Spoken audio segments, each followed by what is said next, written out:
Hello and welcome to my review of Year of the Villain, Hell Arisen number 4. It's written by James Tynion IV and art by Steve Epting. It's called Final Judgment, but is it going to be? Because last issue, I ended up being very worried that we were going to end with a non-ending that was just going to say, see you this summer in death metal. Sometimes I wish I wasn't right, but we'll get to that by the end. This issue is all about Lex versus the Batman Who Laughs. We start out with Mercy Graves asking Lex, hey, Lex, why do you do what you do? And it's pretty much just a setup for recap where Lex goes through his history. Hey, I was a bad guy. I was a good guy. I was on the Justice League. But, I ended up fighting the Earth 3 villains when I was in the Justice League in Darkseid War. And what really got to me was the idea that then they came back. The idea that the multiverse resets things and allowed them to live again after all that work we did. The problem is that's very recent in this whole story. This whole thing, everything that's led into this, the Year of the Villain, the infected stuff, the whole Justice League run of Scott Snyder's No Justice, Scott Snyder's metal, all of these things that James Tynion wants to or is supposed to end up tying up and doing something with. The problem is you don't. You end up with this issue being such a non-ending issue, especially when it comes to the Year of the Villain, but also the infected. Yes, you end the infected, but in a way, that's just nonsense. You end up with Lex then saying, this is the thing, though. By the end, when humanity has risen up and we've all become gods among men ourselves, they worship me. Their city, Lexor, they made a place for me. It seems so non-Lex-like with this. I saw the end of time and we were the best. That's okay. But this Lexor city, a bunch of nonsense. And so when you go, though, all you want in this is let's see what happens with the Batman Who Laughs and Lex. Now, if you have been watching or looking at previews and things that have been released, it's been spoiled that the Batman Who Laughs is not going to go down. DC is not going to let the Batman Who Laughs disappear here. So it kind of does take the tension out of it a bit. But I still end up wanting to see this battle. And you set up the battle of Lex and his Year of the Villains versus Batman Who Laughs and his infected, which is pretty much every hero, it seems by now, even though we really don't get to see the scope of that. But just think, you have the Year of the Villain, Black Mana, AI Daddy Mecha. You end up having Clarion, who you see him right here with his back turned near the left side here. You ain't going to see him again. You got Oracle Robot, Solomon. You have all of these things going on. Lobo there. And we will barely touch on anything with them. And this Year of the Villain is going to end in such a whimper after something that took us a whole year. And all of our books got hijacked from it. All a bunch of nonsense.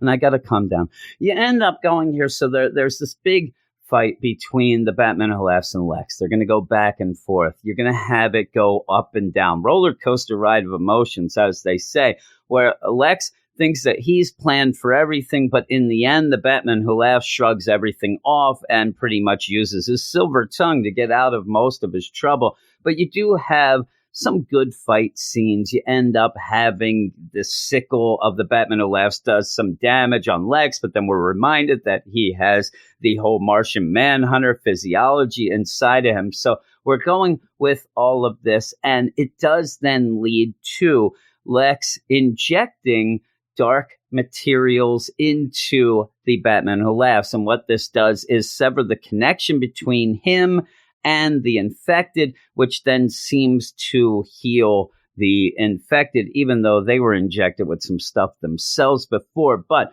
that does sever the tie. It ends up curing Gordon right there and everybody else. So you end up everybody coming to, all right, that's okay. We end up getting an ending to this infected stuff. But what are the ramifications of this? What is this going to lead to? Well, it does lead to what appears to be a whole battle where you have the former infected say, all right, let's go get the monster there, the Batman Who Laughs, and Lex, which does freak out Mercy and Lex. But at this point, where are the Year of the Villain guys? Where's Clarion?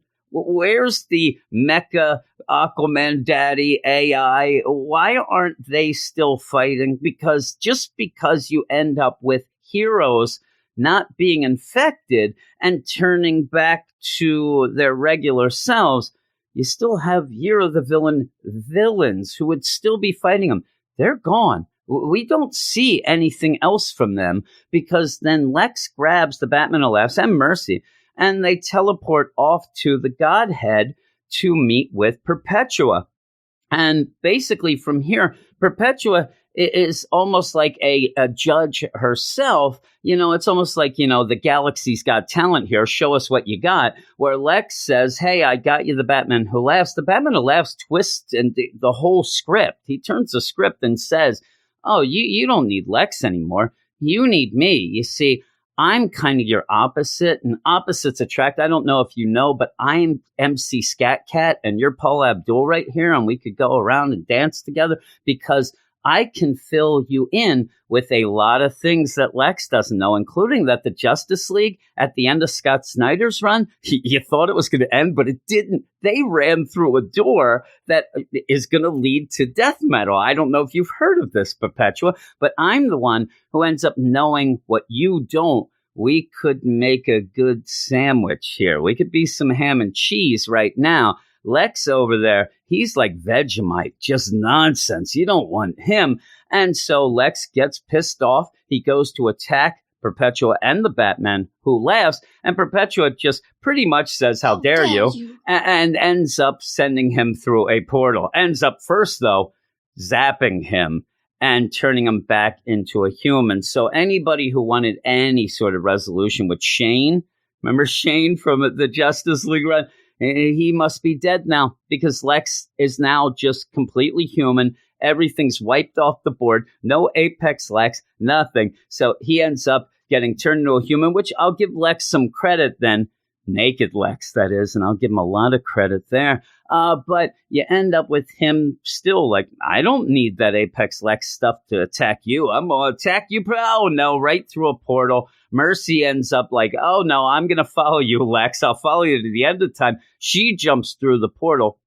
And then basically, the Batman Who Laughs and Perpetua and DC and James Tynion and anybody else in the room, really, they just start laughing at us. They're just laughing at us. That's all they're doing, laughing at us. They don't care. This is what happens. I said the DC now should be the company who laughs at their fans because this is bull crap. Because then we just end with human Lex somehow surviving a huge, fall into a crater and says we're all dead, to be continued in death metal.